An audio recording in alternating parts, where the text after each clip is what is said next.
कांग्रेस के प्रदेश अध्यक्ष अखिलेश सिंह ने आज एक संवाददाता सम्मेलन का आयोजन किया गया, जिसमें प्रधानमंत्री नरेंद्र मोदी को लेकर बहुत बड़ी बात कही है। उन्होंने ये कहा है कि जब से वो प्रधानमंत्री बने हैं तब से मीडिया पर वो कब्जा किए हुए, मीडिया को कुछ भी नहीं करने देना चाह रहे हैं। क्या कुछ कह रहे हैं अखिलेश सिंह, हम आपको सुना रहे हैं। तो मोदी सरकार में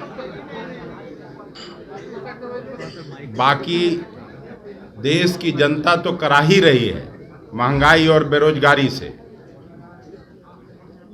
मीडिया के लोग भी कम परेशान नहीं हुए हैं। आप सभी इस बात से वाकिफ हैं कितने लोगों की नौकरियां गईं।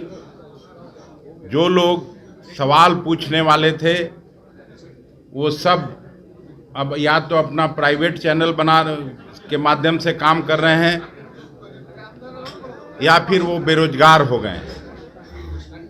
जब से मोदी जी ने सत्ता संभाली है तब से न केवल विरोधी पक्ष के नेताओं पर दमन हो रहा है, बल्कि मीडिया के भाइयों पर भी ये दमन जारी है। एक एक करके मीडिया के लोगों पर अत्याचार बढ़ता जा रहा है।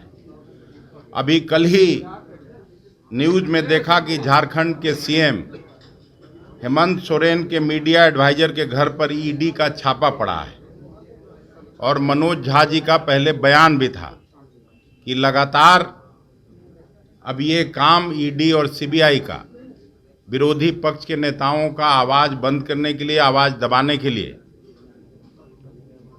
ये लोग इस तरह का अत्याचार करेंगे। बीजेपी ने मीडिया के बंदियाकरण से शासन की शुरुआत और उसके अत्याचार पर उतारू है। कांग्रेस पार्टी इसकी घोर निंदा करती है। इससे पहले आप सभी जानते हैं देश के जाने माने पत्रकार अजीत अंजुम, रवीश कुमार, अभिसार शर्मा एवं कई अन्य पत्रकारों को प्रताड़ित किया जा रहा है। 10 साल में एक भी प्रेस कॉन्फ्रेंस कांग्रेस पार्टी में जैसे हुआ करता था, मोदी जी ने एक बार भी मीडिया के सामने मुखातिब होना नहीं उचित समझा। मैं यूपीए सरकार में काम करता था। उस समय जब कभी प्रधानमंत्री मनमोहन सिंह जी विदेश जाते थे, विदेश के दौरे पर जाते थे, तो उनके साथ आपके जैसे कई पत्रकार जहाज में चढ़ के भी उनसे सवाल करते थे। ये होता था। भारतीय जनता पार्टी के लोग कांग्रेस पर आरोप लगाते रहे हैं इमरजेंसी के दौर का, लेकिन मुझे अच्छी तरह से याद है इमरजेंसी के दौर में भी श्रीमती गांधी के मुखालफत कभी कभी पूरा अखबार का जो एडिटोरियल है वो बंद होता था, विरोध में नहीं लिखा जाता था और बाकी अखबार के पन्नों पर इमरजेंसी के बारे में विस्तार से उसके बारे में शिकायत होती थी। लेकिन आज अघोषित इमरजेंसी है। डर से कोई बोल नहीं सकता है, डर से कोई लिख नहीं सकता है। अभी आप लोगों ने देखा होगा जो विगत लोकसभा और राज्यसभा का सत्र समाप्त हुआ, उसी बीच में सिक्योरिटी ब्रीच हुआ। हालांकि वो पहले भी जब स्वर्गीय अटल बिहारी वाजपेयी जी प्रधानमंत्री थे उस समय भी हमला हुआ था आतंकियों के द्वारा, लेकिन वो लोग सुरक्षा कर्मियों ने सीढ़ियों पर उनको मार गिराया था। इस बार बीजेपी के एक सांसद के द्वारा इनको रिकमेंडेशन करके और भेजा गया और सीआरपीएफ के लोग, दिल्ली पुलिस के लोग उन लोगों को जांच किए बिना जाने दिया और वो लोग सब दीर्घा तक पहुंच गए।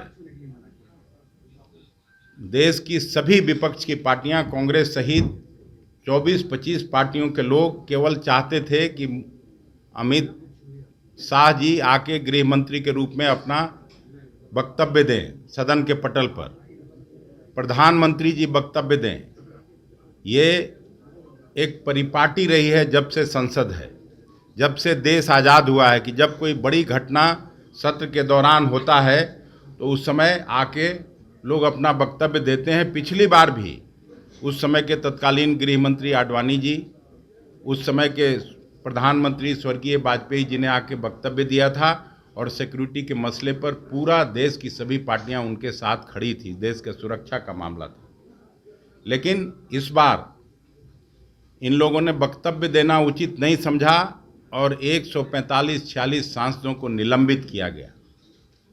हम लोग इसकी घोर निंदा करते हैं और ये वर्ष चूंकि चुनाव होना है, देश की जनता सब कुछ देख रही है। ये 3 हिंदी पट्टी के राज्यों में सरकार इनकी जरूर बनी है, लेकिन लोकसभा चुनाव में महागठबंधन पूरी एकजुटता के साथ चुनाव लड़ेगी और बिहार में मुझे पक्का यकीन है कि इनको एक भी सीट नहीं मिलने जा रहा है। उसी तरह से पूरे देश में मोदी जी को देश की सत्ता से हटाना चाहते हैं और पूरा विश्वास है कि महागठबंधन जहां जो पार्टी रीजनल पार्टीज है, जो सब कांग्रेस की पार्टी के साथ मिलजुल के चुनाव लड़ रही है, एक एक सीट पर इनको हम लोग हराने का काम करेंगे। इस बार बीजेपी के एक सांसद के द्वारा इनको रिकमेंडेशन करके और भेजा गया और सीआरपीएफ के लोग, दिल्ली पुलिस के लोग उन लोगों को जांच किए बिना जाने दिया और वो लोग सब दीर्घा तक पहुंच गए। देश की सभी विपक्ष की पार्टियां, कांग्रेस सहित 24-25 पार्टियों के लोग केवल चाहते थे कि अमित शाह जी आके गृह मंत्री के रूप में अपना वक्तव्य दें सदन के पटल पर, प्रधानमंत्री जी वक्तव्य दें। ये एक परिपाटी रही है जब से संसद है, जब से देश आज़ाद हुआ है कि जब कोई बड़ी घटना सत्र के दौरान होता है तो उस समय आके लोग अपना वक्तव्य देते हैं। पिछली बार भी उस समय के तत्कालीन गृह मंत्री आडवाणी जी, उस समय के प्रधानमंत्री स्वर्गीय वाजपेयी जी ने आके वक्तव्य दिया था और सिक्योरिटी के मसले पर पूरा देश की सभी पार्टियां उनके साथ खड़ी थी। देश के सुरक्षा का मामला था। लेकिन इस बार इन लोगों ने वक्तव्य देना उचित नहीं समझा और 145-46 सांसदों को निलंबित किया गया। हम लोग इसकी घोर निंदा करते हैं और ये वर्ष चूंकि चुनाव होना है, देश की जनता सब कुछ देख रही है। ये 3 हिंदी पट्टी के राज्यों में सरकार इनकी जरूर बनी है, लेकिन लोकसभा चुनाव में महागठबंधन पूरी एकजुटता के साथ चुनाव लड़ेगी और बिहार में मुझे पक्का यकीन है कि इनको एक भी सीट नहीं मिलने जा रहा है। उसी तरह से पूरे देश में मोदी जी को देश की सत्ता से हटाना चाहते हैं और पूरा विश्वास है कि महागठबंधन जहां जो पार्टी रीजनल पार्टीज है, जो सब कांग्रेस की पार्टी के साथ मिलजुल के चुनाव लड़ रही है, एक एक सीट पर इनको हम लोग हराने का काम करेंगे और उम्मीद करता हूं कि ये साल फिर से इस देश के गरीब गुरबों, छात्र, नौजवान, किसान, मजदूरों के लिए अच्छा साल साबित होगा और नई सरकार जो महागठबंधन के नेतृत्व में बनेगा, ऐसी मैं उम्मीद करता हूं। तो आपने सुना कि अखिलेश सिंह ने साफ शब्दों में कहा कि प्रधानमंत्री नरेंद्र मोदी जब से प्रधानमंत्री बने हैं तब से मीडिया पर लगाम लगा हुआ, उनको स्वतंत्रता नहीं दी गई है। और साथ ही साथ उन्होंने जो झारखंड में ईडी की रेड जो हुई है उसको लेके उन्होंने कहा है कि हेमंत सोरेन के जो मीडिया एडवाइज़र हैं उन पर जो कार्रवाई की गई है। तो आप देख सकते हैं कि किस तरीके से मीडिया पर लगाम लगाने का प्रयास किया जा रहा है। साथ ही साथ मीडिया के सवालों का जवाब देते हुए उन्होंने कहा कि यदि सभी पार्टी नीतीश कुमार को एडवाइज़र के रूप में मान लेता है तो कांग्रेस भी मानती है। तो साफ तौर पर यही है कि कांग्रेस अब नीतीश कुमार जो बिहार के मुख्यमंत्री हैं उसको संयोजक पद के लिए भी मानने को तैयार हो गए। आलोक कुमार, 10 न्यूज़, पटना।